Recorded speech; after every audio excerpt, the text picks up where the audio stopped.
તો બ્રેક બાદ મહત્વના સમાચાર મળી રહ્યા છે। અમદાવાદના વસ્ત્રાલમાં ફટાકડા ફેક્ટરીમાં જે બ્લાસ્ટ થયો હતો તે મામલે કેસની ગંભીરતાને લઈને પોલીસ કમિશનરે એસઆઈટીની રચના કરી છે। ડીસીપીની અધ્યક્ષતામાં એસઆઈટી તપાસ કરશે। એસઆઈટીમાં DCP zone 8, ACP S division અને રામોલ પીઆઈનો સમાવેશ કરાયો છે।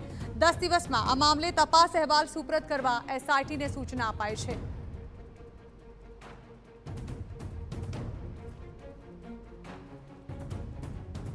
એસઆઈટી બનાવવામાં આવી છે, જેમાં માનનીય સેક્ટર 2 સરની અગુવાઈમાં DCP zone 6, ACP S division અને પીઆઈ રામોલ છે, તેઓના આખા એક સંકલનમાં રહીને એસઆઈટીના માધ્યમથી આ જે આખો બનાવ બનેલો છે તેમાં તલસ્પર્શી તપાસ કરવામાં આવશે અને હરેક પહલુઓને આઈડેન્ટિફાઈ કરીને આ જે આખી ઘટના છે તેમાં જે પણ લોકો જે સંડોવાયેલા છે તેઓને જલ્દીથી જલ્દી એરેસ્ટ કરીને આ જે આખી ઘટના છે તે ભવિષ્યમાં ના દોહરાય તેની તકેદારી પોલીસ દ્વારા।